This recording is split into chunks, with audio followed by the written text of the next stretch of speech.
All right, people, can you see? How are we doing today? You have anybody new today?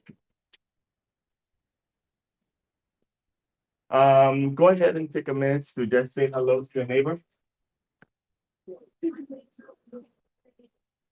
All right. Let's try it again. When I say hello to your neighbor, my name is, I am from, my major is, let's try it again.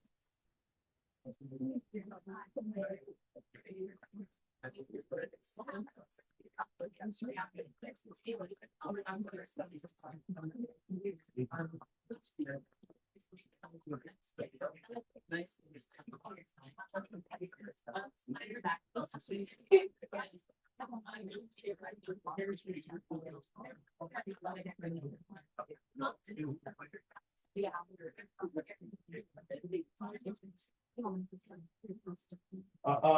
don't think it's weird that you walk into a room and just sit down and just look forward and then that's it? Yeah, I think it's kind of weird too. I think we have part of our education is that process of familiarizing ourselves with groups of individuals. Right? When you walk into that room, right, if you just sit in the corner and just look straight ahead, people won't be able to see the values that you are. They won't be able to recognize, understand the greatness that you are. Part of that process is that reaching out and saying, hello, my name is. Yep. And of course, I expect that I can go along and be able to reach the people. And each time, some of you will come naturally. Yes, maybe you guys watch the same basketball team, or maybe you guys watch the playoff game last night and didn't go to bed. Still. And so when you come to work the next day, you see a lot of crazy stuff that's just not true. Yes. Yes. So just watch out. Yes. All right. So last time, a quick overview. Section 1.1. We're looking at statistics. And statistics is basically the collecting and then the organizing and then the use of data that we organize. Yes. And so we looked at data, and in particular variables, which are types of data. And your variables were broken into two groups: qualitative data and quantitative data.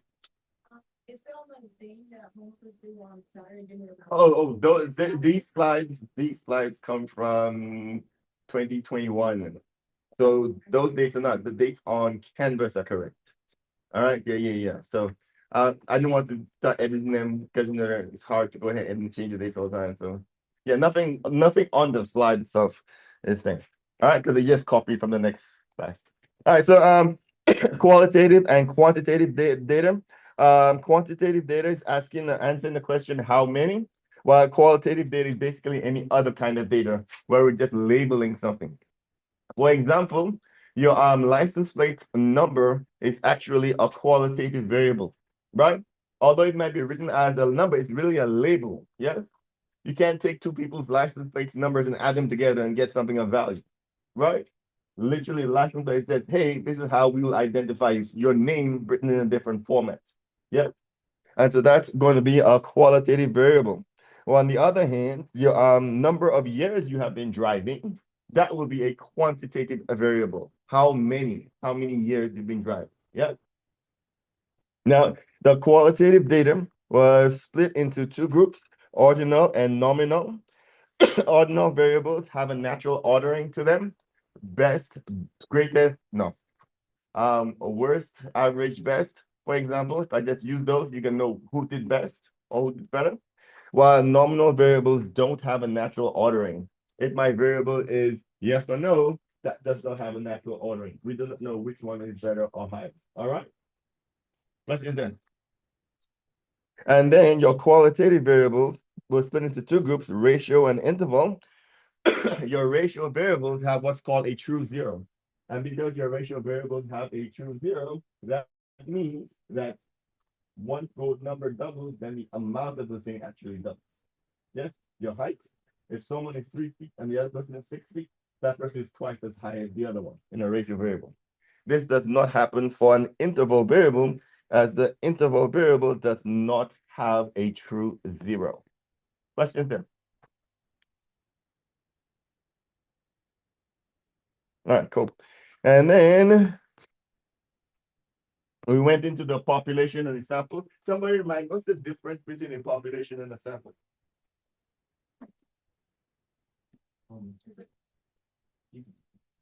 You can all do at the same time. Okay. The population is everything. The sample is like a portion. Your population is the entire group that you're researching. The nice thing about that is you can define that group. That group can be students who attend this class. That's my population. The population might be all students that studying in university. The population might be all students who are enrolled at a university. You get to pick the population. The subgroup is then a subset of that group. Right? So if I pick 10 people from this class, that would be a sample. In fact, that would be a sample for all my groups. Yeah? People who attend this class, people who attend Florida University, or people who attend university at all. 10 of you guys, all of these will be samples of the same group. Yeah? That's it. All right, so that's kind of what we did last time. Oh, last thing right here. Numerical value or data that comes from a population is called a parameter. And a numerical or a variable that comes from a sample is called a statistic. The reason why this class is called a statistic is because we generally study data from samples instead of data from population. Anybody remember why we tend to study data from samples instead of studying data from population? Anybody knows why? Remember why? It's hard to get the entire. It is very hard or very expensive to get everybody in a population in the same room at the same time. And so because of that, we tend to work with samples and then make hypotheses or make inferences about the population based on that sample. Questions there? Yeah. January 9th, yeah. It's all right. All right, so that takes us into 1.2.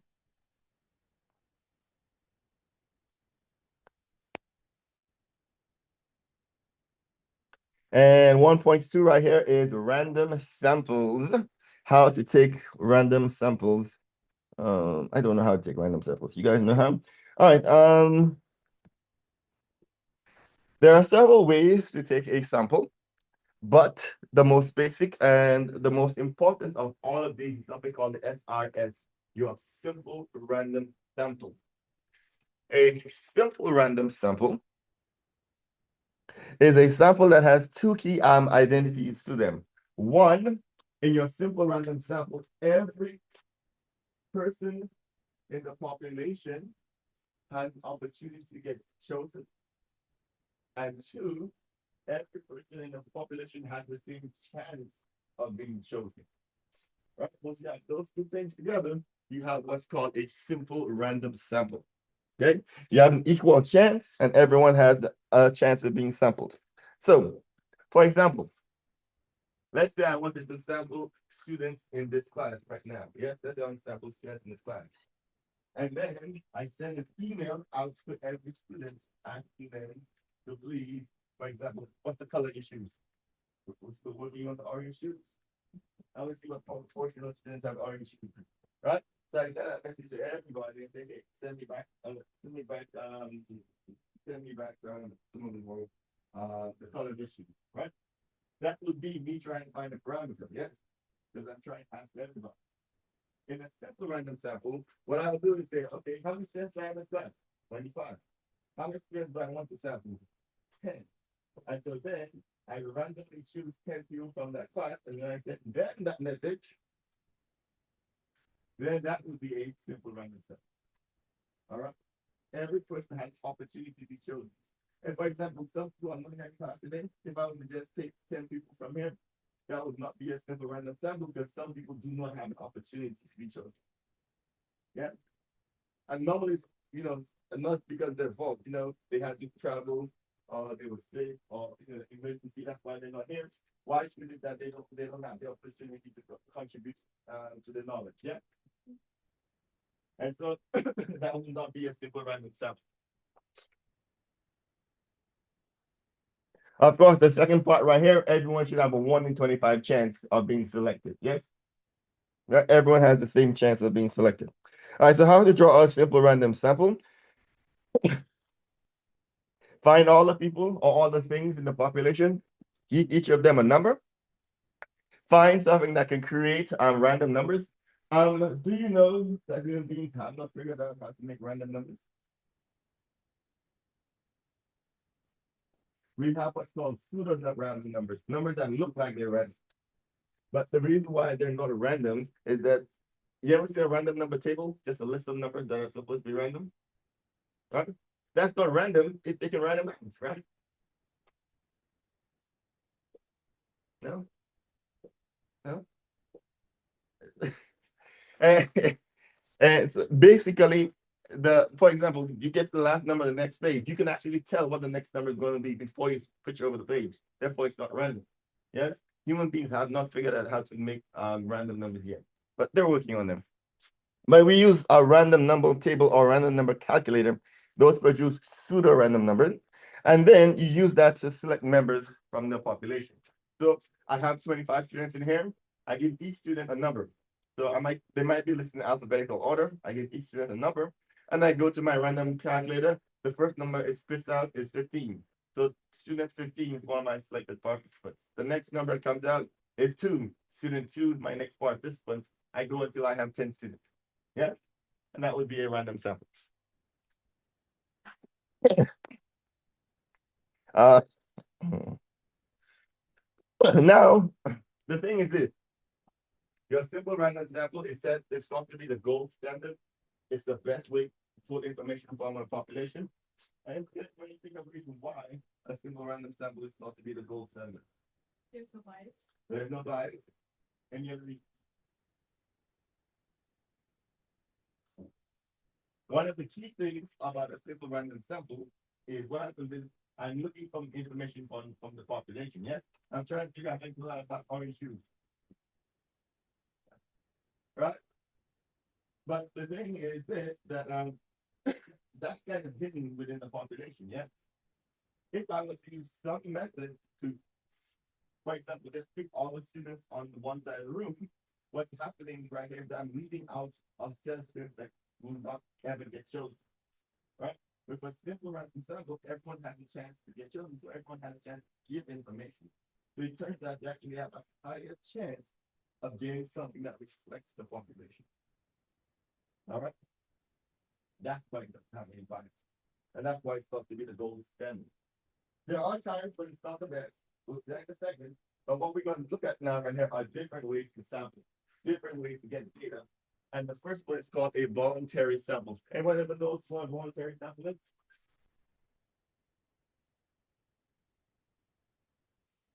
I guess like the individual choosing whether or not they want to participate. The people who participate choose themselves to participate in the sample. When you have this right here, you have what's called a voluntary sample. It turns out that the voluntary samples are very bad. And that turns out because of the nature of human beings. The classic example is the talk show, the posted talk show where people call in and give their opinions about stuff. Right?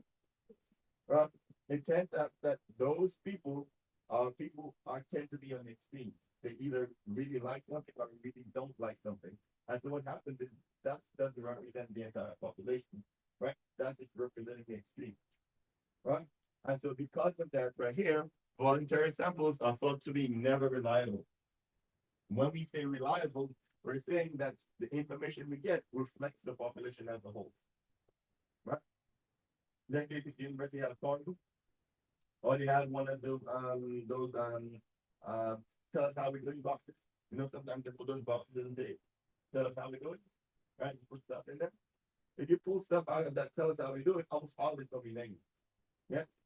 But does that mean the entire school is unhappy and is having a hard time? No. Maybe a few people just had a few bad experiences and then they want to let us know so we can fix them. But that doesn't mean every single person didn't have the bad experience. Yeah. People with negative opinions are often more likely to volunteer. All right, the second kind of sample is a sample of convenience. A sample of convenience is a sample where I reduce the people who can be sampled to one that is inexpensive for me. So, again, how many students do they wear orange shoes on campus? How many students do they have orange shoes on campus? What, 20%? 30%? Yeah. But those students may be more likely basketball players or football players, or those students maybe in the marching band, or those students, maybe doing more activities, right? But if I just ask students from this class, you guys all going to be scientists, I guess, I don't know, right? You guys less likely to have some orange shoes, yeah. But guess what? You guys represent a sample of convenience. Because guess what? I know where you're going to be, right? I know that if I ask you to do something, you'll do it, right? And so it's easier for me to say, hey, do you have orange shoes? Do you have orange shoes? I said, look, I asked you, 0% of foreign Indian students have orange shoes, right? That's the sample of convenience. I am breaking the sample down to something that's easier or cheaper for me to do. What I should do is call up the university, get the university to give me a list of every single student, give me a list of every single student's email address, right? I decide my sample, let's say I only sample 300 students. I get a random, give me a list of 300 random students, and then I send an email to those 300 students, right? But that's not my work, right? That's not my energy, yes. I don't want expensive to do than just say, hey, you guys are here right now. Oh, by show, hey, I'm the orange shoes. 125, 25. So, 8% of Florida A&M students have orange shoes.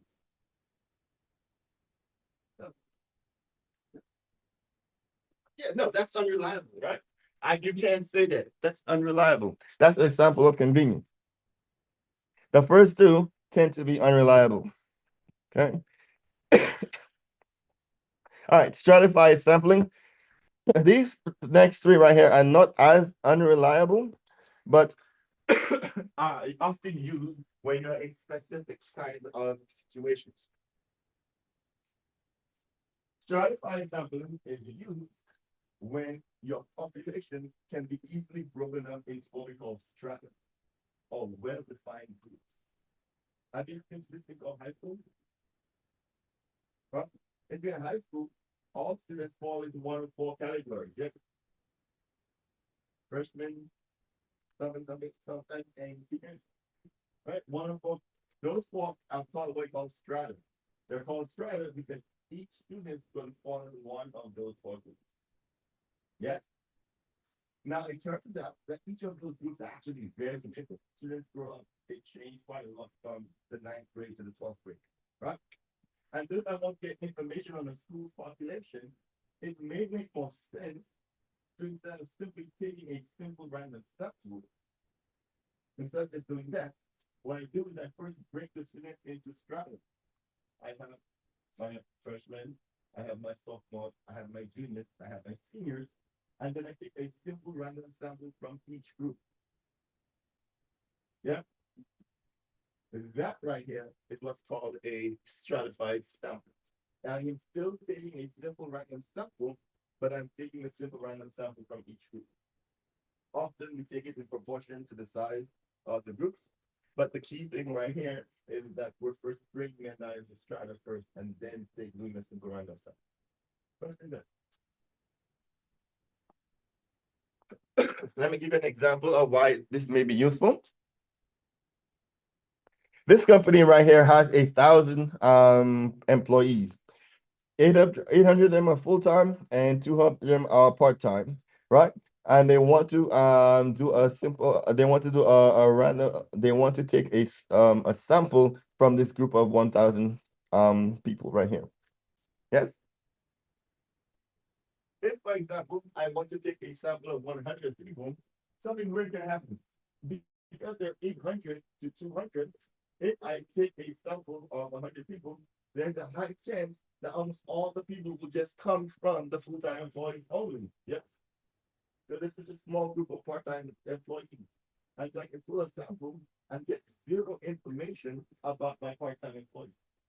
Yes.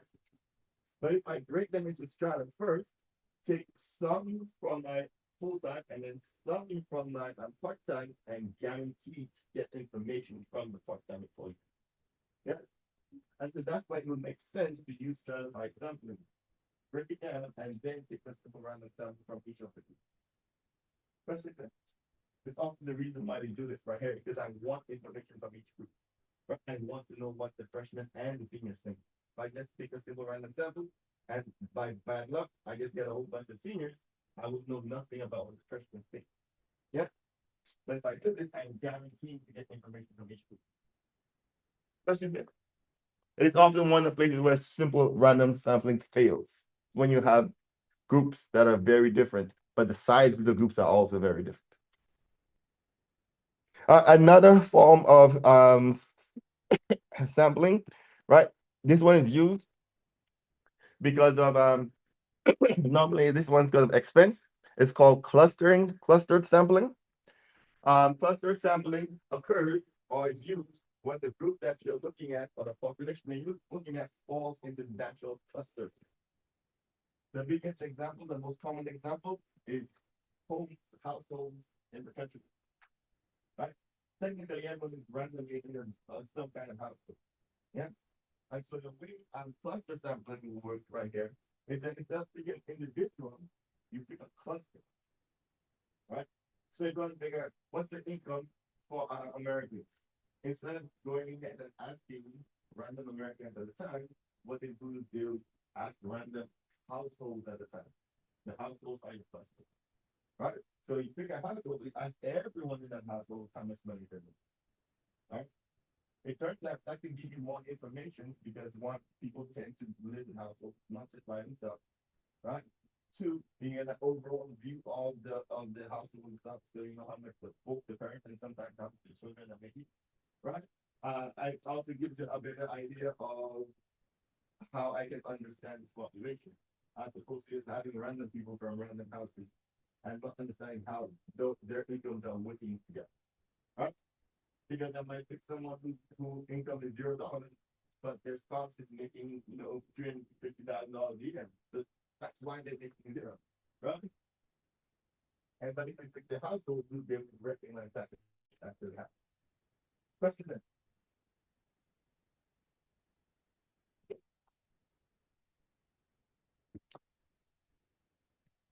And so the example right here is our classic, our households.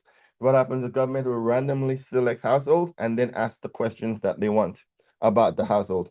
In this example, it's the unemployment rate.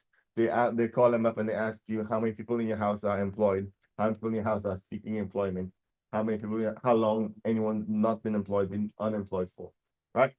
They ask those questions from the household perspective. And then the last one is systematic sampling. But most of the samples we come across, there's one key thing about all of them, and that key thing is we know the size of the population. How do you learn the size? I said it already. How do you learn the size? 25, yeah? How can I take a simple random sample if I don't know how many students are in the class? It's the first thing I need to do was to figure out put aside 1 in 25 chance of a person being selected. Right? But what happens if I don't know how to learn this class? How can I do that? Well, this kind of thing happens a lot in industry. Let's say, for example, we're making bubble gum. Right? The way the factory works is that once the factory is running, more bubble gum is getting made. Yes. Right? We'll never know the total amount of bubble gum because we just don't be making more. Yes. And so what happens is that instead of doing it this way, we do this process right here, which is called systematic sampling. And systematic sampling simply states start at a point. So for example, we'll start at the very first bubble gum that's been made, and then figure down number 10. Every 10th bubble gum we will take and then we will sample it to see if the production process works properly. Yeah. So every 10th bubble gum is pull it aside, the guy is trying to chew on it, have the right texture, have the right taste. The next one, next 10, pull the next one aside, have the right texture, and so on, so forth, right? So systematically, every 10th, we're selecting another one to sample. Yes? So although we don't know how many bubble gum we'll end up with, the fact is we're constantly monitoring the data that's coming through the bubble gum that's coming through. Yeah? We always use systematic sampling when we don't know how many, the size of the population, right? Car companies don't know how many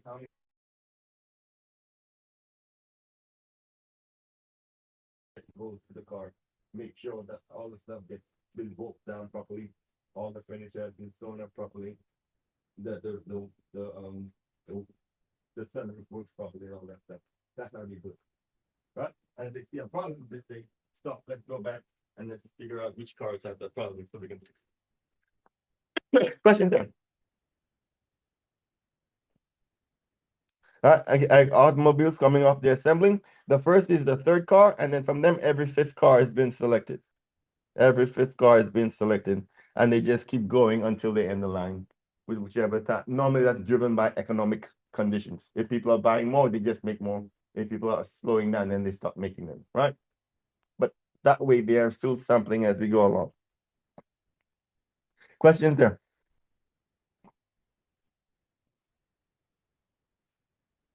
Cool. All right. I have a group of random individuals right here. I have selected 10 of them, I believe.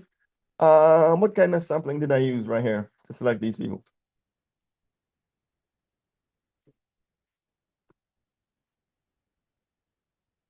Okay, let me go down the list. There's systematic, there's cluster, there's stratified, and there's simple random sample.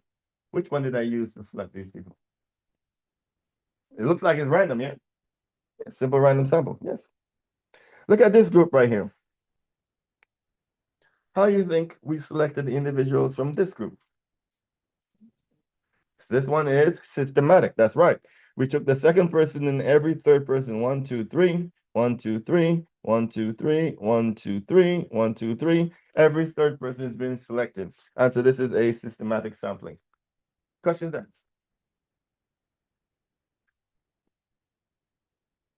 How about this one?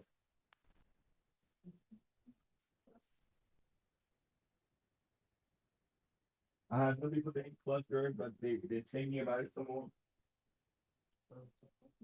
Try to find the cluster.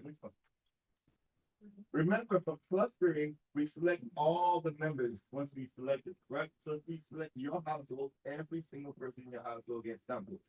Yeah? But for stratified, we put them into groups. They're clearly stratified, right? By color, yeah? And then we randomly select from each group. In this case, see how they randomly selecting 2 people? Yeah? And so this is going to be a stratified sample. Questions there? And then the last one is cluster sampling. You select a color and then you select everybody from within that cluster. All right? Questions there? Comments? Queries? Concerns? Come on, people. You know they pay me to answer questions for a living, right? Can you explain sample of Sample of convenience. A sample of convenience is when you use a method to reach when the people that you're selecting are people that are convenient or easy for you to get to. Right? So let's say, for example, I'm investigating students who take this class, SDA 2023. And instead of going to each professor and having each professor send me a name of 10 students, I just pick you guys. Right? That's the sample of convenience. It's very inexpensive to do it this way. Multi-stage sampling. Multi-stage sampling is simply when you use more than one method of sampling. For example, you have a cluster followed by stratification. You can actually do that. For your clusters are, for example, high school. Yes.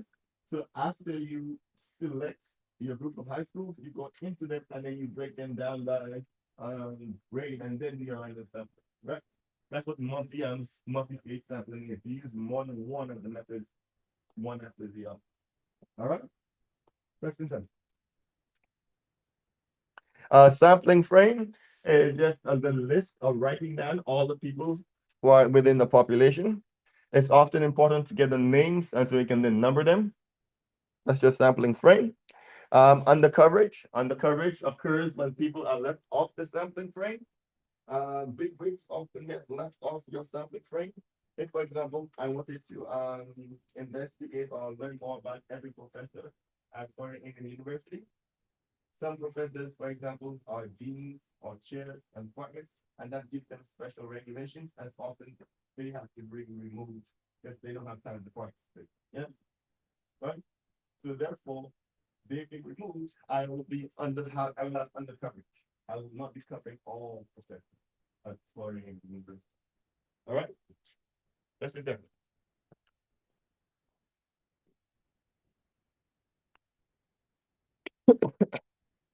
All right, let's talk about the problems of sampling.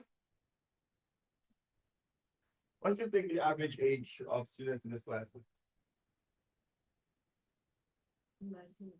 19 or 20. So let's go with 19.5. If I took a random sample of 10 people in this class, do you think the average age I get will be 19.5? The answer is no, it will not. One of the basic facts about statistics is that the sample will almost never actually be the actual number in the population. Right? Just bad luck, right? Because I'm taking a random sample of people, right? I might just take the 3 seniors in the class, and that's just going to push the average up, right? Right? And so one of the problems we have with sampling is that sampling always comes with an error. And that's one of the most basic things people make, for example, with our political campaign. They go up there and they say, hey, look, this person has 53% support. This person has 40% support. And that doesn't mean that's the actual number, right? They only talk to 1,000 people in Florida and they're what, 27 million people in Florida? They only talk to 1,000 people. Hello? Because those 1,000 people say, oh, great value is 60, 70, 40, does not mean that that's the actual number. What we hope is that it's close to the actual value. Yeah. But something always comes with the inherent. The answer you get is not actually correct. Question then, we call it sampling error. We just know for a fact that that will happen. All right. Question three. On the other hand, non-sampling error is the error that we get because we hit our head or we hit our toe and we made a mistake. Yeah. I'm asking students, hey, how old are you? And one student I put in their age as 1.9. Right? By that mistake, my number I'm going to get is going to be wrong. Right? We call that a non-sampling error. Non-sampling error comes from many places. One, for example, on a survey, we can have a bad survey. We just ask people, do you love Florida and university? Right? A better sample might be asking us a variety of questions about what we do on campus, what we enjoy on campus, and what we don't like in campus. That's just not that understanding when the students like or love Florida and university. Yeah. Right? So one thing is just how we design the instruments we're using. Another issue that we have right here is sloppy data collection. Like I'm saying, you know, a start finger error. You try to type 9, but you end up typing 89, right? That could cause errors in our sample. And again, of course, there's always faulty measurement tools right here. When I'm measuring people's height, I use a laser measure. That was very good. You just get bad numbers. The information is just bad and vegan. Yep. And so because of that, there are two kinds of sampling. One, we can't do much about sampling error. That naturally occurs. But the other one, we can take measures to reduce. That's non-sampling error. Question then.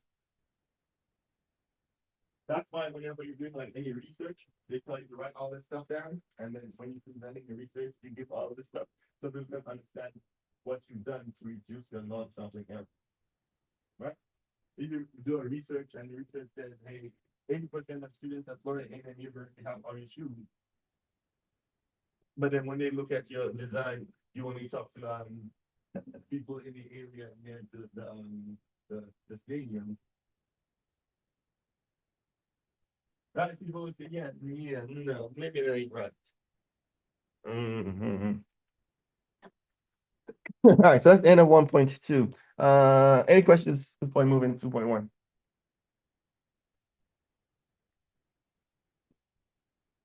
You guys sure ain't got no questions? Like I feel like I'm robbing y'all. You know, I come here, I have like the best time in the whole wide world, and I don't have to answer questions. You y'all don't think that's wrong? No? Just come, relax, have a good time. That's the right one. 2.1, there we go. All right, 2.1, frequency distribution. The key thing to remember for this section right here is that the word frequency simply means count of how many. If you just keep that in mind, that the word frequency means count of how many. This section go about, I don't know why they use this fancy word frequency, but the frequency by definition, how many times something happens. Yes. And distribution means we're going to put it in a graph. Don't you guys just love graphs? You just graph by graph, give it a high five, a hearty handshake, a positive word. No, it's just me. Just it couldn't be. It couldn't be. All right. A frequency a distribution is a way of summarizing data that has been collected. Often, human beings don't have the ability to make sense of random numbers. If I gave you numbers 1, 1, 2, 5, 1, 1, 2, 5, 8, 1, 1, 2, 5, 8, 1, 2, 7, 5, that won't make any sense, right?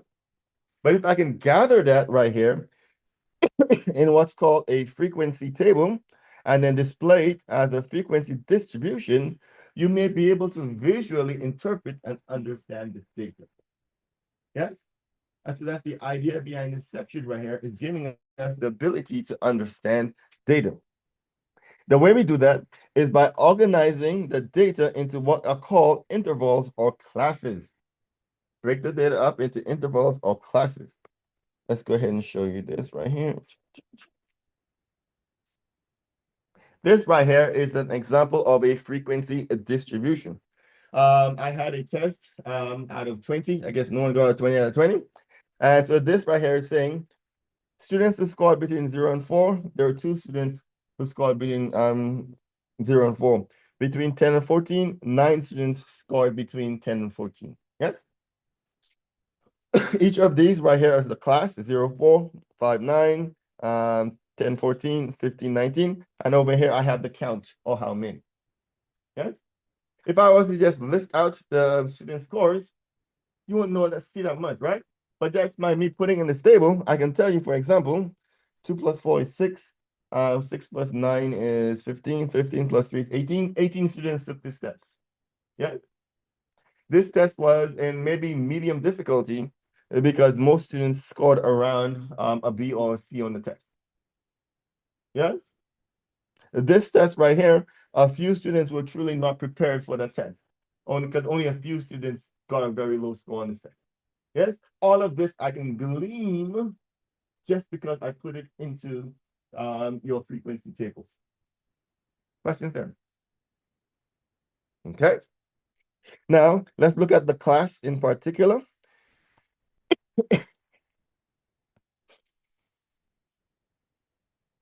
Your frequency table partitions data into classes. The classes must have equal width and they must cover all values. Remember how I told you the highest score in the test was 19, right? And so what happens is that the class and the lowest score is 0. Every possible score has to fall within one of these classes. And also the classes must have an equal width. All right? Questions there?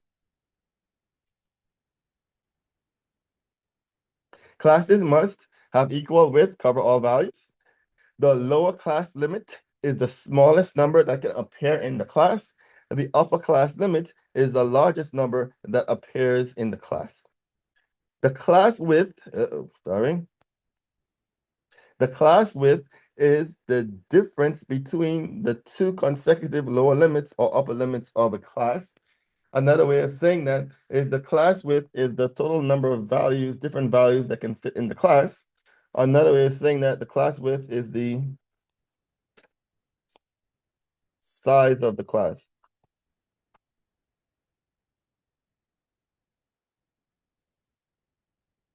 It is found by subtracting your lower class limits.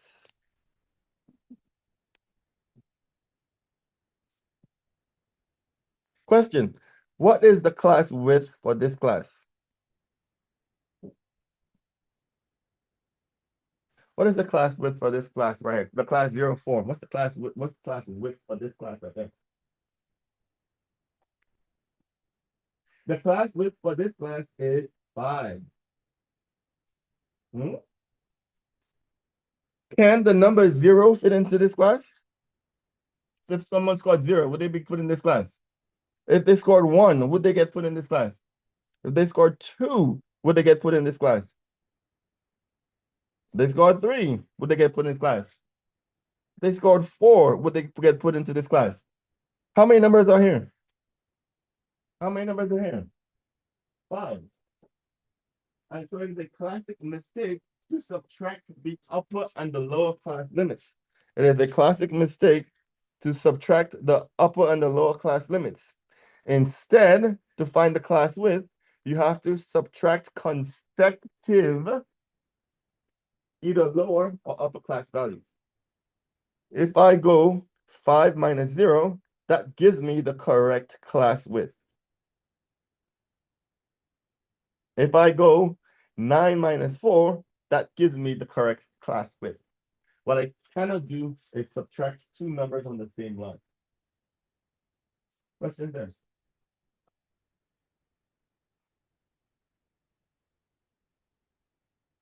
What do you mean by subtract, Consecutive lower class limits. So you see the first class below is 0, the next one below it is 5. You subtract those two numbers. Or you can subtract the 5 and the 10. They just need to be next to each other consecutive. You can do it on the other side as well. You can subtract the 4 and the 9. That would work out. did you do like 9 from 19? Yes. No, they have to be consecutive.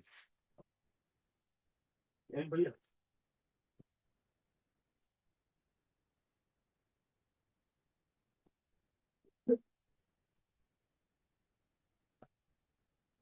But the reason why it's a counting problem, right? When I subtract 0 minus 4, I get 4, but there are actually 5 numbers inside that fit inside that class. Yes? That's why it doesn't work out as nicely as we hope. This right here is called a grouped frequency distribution. Why? Because the classes are groups of numbers. That's why it's called a group frequency distribution. Questions there?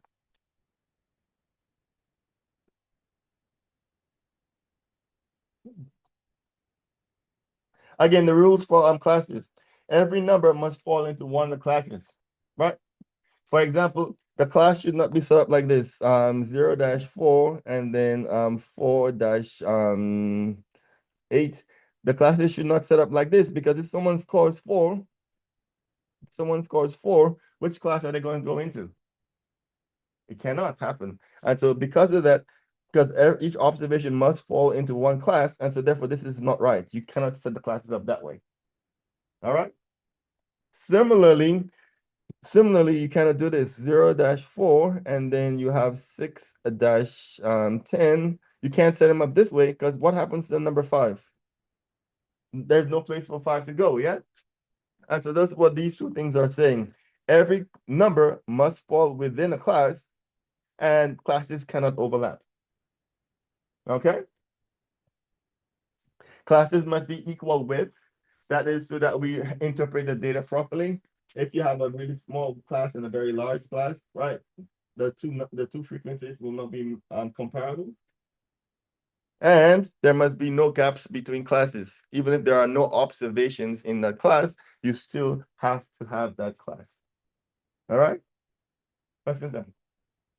This last one right here, let's say I have my first class 0,4, but let's say nobody scored between 5 and 9. Let's say no one scored between 5 and 9. I can't just throw this out and then just go 10, 14 as my next group. I still have to leave the 5-9 in there, even though no one actually scored that out.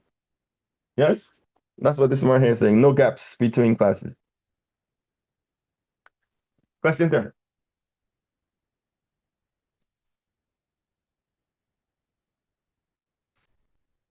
All right. To calculate your class width, you take the largest data value that you have, subtract out the smallest data value you have, and you divide by the number of classes that you want to have. Generally, it is suggested that you should have between 5 and 15 classes. If you have too few classes, the data gets clumped together. If you have too many classes, the data gets spread out too much. And so generally speaking, we suggest between 5 and 15 classes. But normally, as your researcher, you get to pick that number. And then you just go ahead and calculate the class width that way. Remember to always round up the computed value to the nearest whole number. If you round down, there's a chance that some of the numbers will be left out from your class.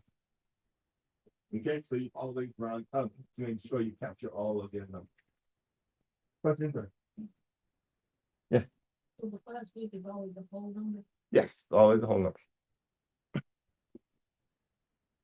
Example, data set with whole numbers has the lowest value of 20 and the highest value of 97. If I want to have 6 classes, how big should I make each class? That's my value right here. What's the largest value? 97. What's the lowest value?